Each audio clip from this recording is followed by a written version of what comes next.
नमस्कार दोस्तों, आज हम आपको सुनाते हैं एक कहानी। कबीर दास और दामोदर दास से जुड़ी एक प्रसिद्ध कहानी है, जिसमें संत कबीर दास ने एक समृद्ध व्यापारी दामोदर सेठ को भक्ति का मार्ग दिखाया और उन्हें एक बड़े संकट से बचाया। शुरू करते हैं कहानी। एक समय काशी बनारस में दामोदर दास नाम के बहुत बड़े व्यापारी रहा करते थे। उनका अपना एक समुद्री जहाज था। उसके साथ वो व्यापार करने के लिए समुद्र मार्ग से दूसरे शहरों में जाया करते थे। उनके साथ उस गांव के और आसपास के साथी बनिए लोग उनके साथ व्यापार करने जाते थे। उसके जहाज से किराए पर और अपना सौदा लाया करते थे। सेठ जी बाहर गए हुए थे और पीछे से उनकी धर्मपत्नी, जिसका नाम धर्मवती था, वो बहुत धार्मिक थी। सेठ दामोदर दास भी बहुत धार्मिक थे। वे अपने हिंदू समाज के अंदर जिस प्रकार गणेश, विष्णु, राम, कृष्ण इन भगवानों से ऊपर हमारा कोई इष्ट देव नहीं था मानते थे, वो सभी क्रिया करते थे जो हम करते हैं। उस समय कबीर साहेब के बहुत शिष्य हो गए थे और कबीर साहेब ने बहुतों के दुख दूर कर दिए थे। एक दिन ऐसा ही सेठ की पत्नी धर्मवती के पास एक उसकी सहेली गई और दामोदर दास की पत्नी से कहा, बहन, मेरे घर सत्संग है, चलो। दोनों सहेलियां सत्संग के लिए चल दी। दामोदर दास की पत्नी ने अपनी सखी से कहा था, जब तुम्हारे गुरु जी आए तो मुझे बुलाना। अगर मुझे सत्संग में ज्ञान समझ में आ गया तो तभी मैं दीक्षा लूंगी। उसकी सहेली ने सत्संग करा लिया और अपनी सहेली सेठ दामोदर दास की पत्नी को बुला लिया। परमात्मा ने सृष्टि रचना सुनाई।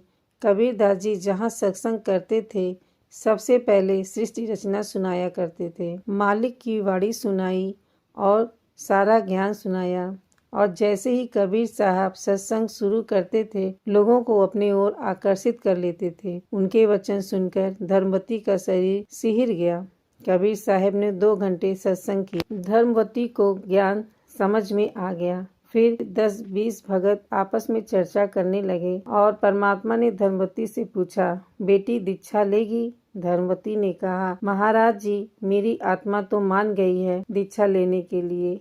आप तो मुझे पूर्ण रूप से समझ आ गए हैं, पर एक समस्या है। बोल बेटा, क्या समस्या है? मैंने सुना है जोड़ी में नाम दीक्षा लेना चाहिए। मेरा पति गया हुआ है प्रदेश में धन कमाने के लिए। जब वह घर आएंगे तब मैं दीक्षा लूंगी। लेकिन मुझे ऐसा लग रहा है कि मैं इस घर से बाहर कदम रखूंगी तो आपके स्थान से जाने पर कहीं मेरी मृत्यु न हो जाए। आपके सत्संग से मेरा एक पल भारी हो रहा है कि जीवन कहीं नाश न हो जाए। बेटा, यह भ्रम इन मूर्खों का पैदा किया हुआ है। तुम दोनों एक दिन जन्मे नहीं, पहले जन्म उनका फिर बाद में आपका हुआ है। वह बड़े हैं, आप छोटी हैं, लेकिन मैं उनसे बिना पूछे कोई कार्य नहीं करती। कहीं वह नाराज न हो जाएं, कहीं मैं पाप की भागी न बन जाऊं। लेकिन आपको कल्याण के मार्ग में किसी से पूछने की आवश्यकता नहीं है और सभी कामों में सलाह ले सकते हो, सभी बातों में, और इनमें एक पल की भी देरी नहीं करनी चाहिए। इसमें कोई पाप नहीं लगता। यह सुनकर धर्मवती ने कबीर जी से दीक्षा ले ली और भक्ति करने लगी। घर में सुख शांति हो गई।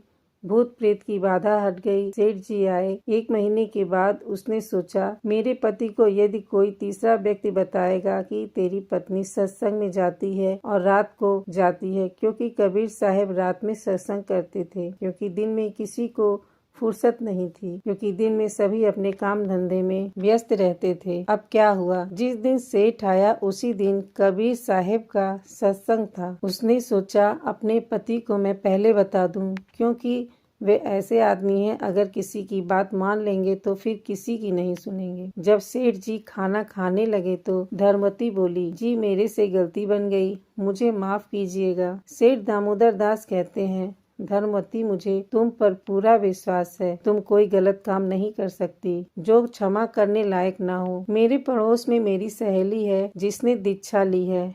मैं उसके साथ सत्संग गई थी और मैंने नाम दीक्षा ले लिया। ये तो बड़ी अच्छी बात है। फिर उसने सोचा, इन्हें भी सत्संग ले जाते हैं। फिर उसने कहा, आप मेरे साथ गुरु जी का सत्संग सुनने चलिए। मैं जिन सहेलियों के साथ जाती थी वह सब चली गई हैं। रात हो गई है, आप साथ में चलो। वह सेठ तैयार हो गया और अपनी पत्नी के साथ सत्संग सुनने चला गया। जब गुरु कबीर साहब ने शिष्ट की रचना सुनाई और जब सत्संग समाप्त हो गया तो उसकी पत्नी बोली, नींद तो नहीं आई? सेठ बोले, मुझे तो बेचैनी हो गई है, काहे की नींद आएगी? गुरु जी से पूछ लो, क्या मुझे नाम दीक्षा देंगे? सेठ जी की पत्नी गुरु जी से पूछी, सेठ जी आपसे नाम दीक्षा लेना चाहते हैं। गुरु जी ने कहा, बुला बेटी। दामोदर दास सेठ ने कबीर परमेश्वर से मंत्र की दीक्षा मांगी। कबीर ने उन्हें बताया कि उन्हें देवी देवताओं की पूजा छोड़कर सच्चे नाम की साधना करनी होगी।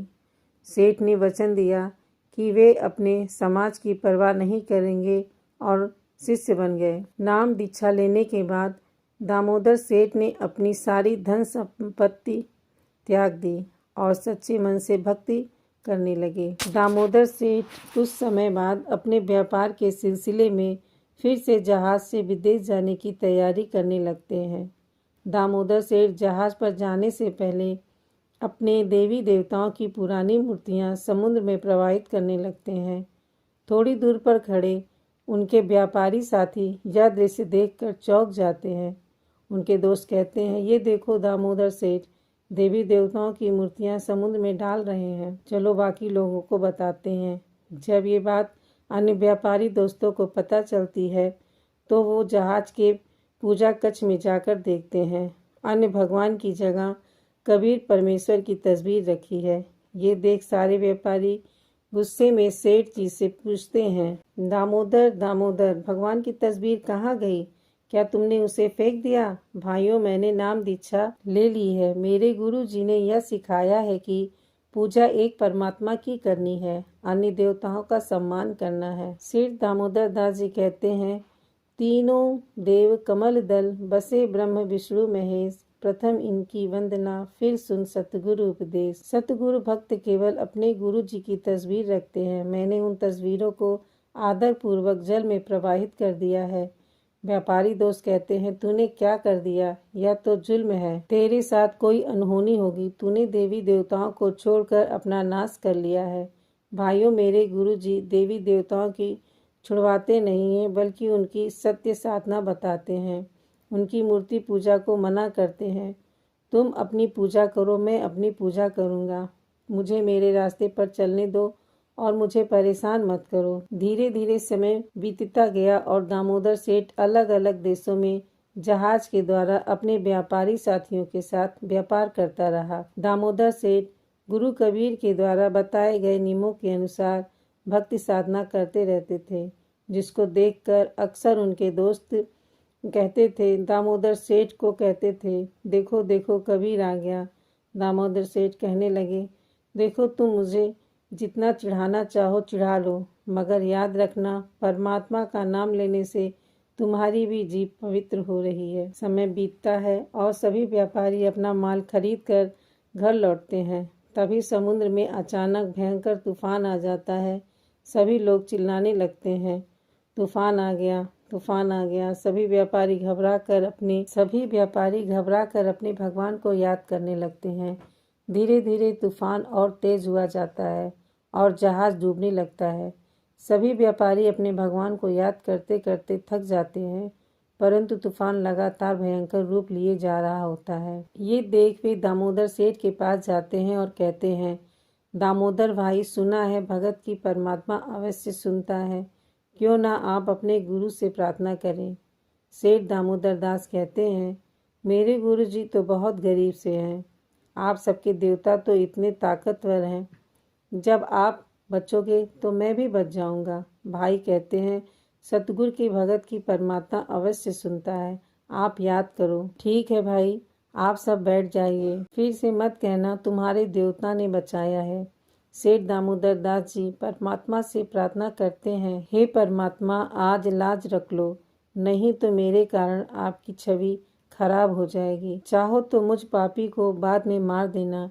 मैंने आपकी महिमा इनके आगे बहुत गाई है। मुझसे कोई गलती हो तो मुझे माफ़ करें और हमारी रक्षा करें। हे प्रभु, रक्षा करें। कहते कहते सेठ दामोदर दास बेहोश हो जाते हैं। तभी परमात्मा कबीर प्रकट होते हैं, उन सबको बचा लेते हैं। दूसरी तरफ परमात्मा कबीर सत्संग कह रहे होते हैं उनके सारे शरीर से पसीना आता है। पसीना पोंछकर हाथ झटकते हैं तो पसीने की कुछ बूंदें भक्तों पर पड़ती हैं। तो वह भक्त कहते हैं, परमात्मा इतनी सर्दी में आपको पसीना क्यों आ रहा है? तो परमात्मा कहते हैं, ये पसीना नहीं है, मेरा एक भक्त दामोदर दास है, उसका जहाज समुद्र में डूबने जा रहा था, मैं अभी उसका जहाज डूबने से बचा के आ रहा हूँ। उनके भक्त सोचते हैं, ये कैसे संभव हो सकता है? परमात्मा तो यहाँ बैठे हैं। वहीं दूसरी तरफ तूफान शांत हो जाता है और उसके सभी साथी सेठ दामोदर दास को पानी के छींटे देकर होश में लाते हैं और कहते हैं, सेठ दामोदर दास की जय हो। फिर दामोदर दास कहते हैं, मेरी नहीं, मेरे गुरुदेव का जयकारा लगाओ, ये सब उन्हीं की कृपा से हुआ है, मुझे माफ़ करो, हमने कबीर प्रभु की बात नहीं मानी। फिर सबने संत कबीर प्रभु का जयकारा लगाने लगे, कबीर प्रभु की जय हो, कबीर प्रभु की जय हो। कुछ समय बाद जहाज किनारे पर आ गया और सब दामोदर सेठ को अपने कंधे पर बैठाकर कबीर प्रभु का जयकारा लगाते हुए कबीर प्रभु के आश्रम में आ गए। कबीरदास जी कहते हैं, बाहर जाके देखो इतना शोर क्यों हो रहा है? परमात्मा दामोदर सेठ और उनके कुछ साथी आपका दर्शन करना चाहते हैं। कबीर जी कहते हैं, उन्हें अंदर ले आओ। सभी व्यापारी हाथ जोड़कर उनसे क्षमा मांगते हैं और फिर परमात्मा कबीरदास से नाम दीक्षा लेते हैं। धन्यवाद दोस्तों। आपको कहानी पसंद आई हो तो चैनल को लाइक करें और सब्सक्राइब करें। कमेंट करके ज़रूर बताइए आपको यह कहानी कैसी लगी। आप सबका साथ मेरे लिए अति महत्वपूर्ण है।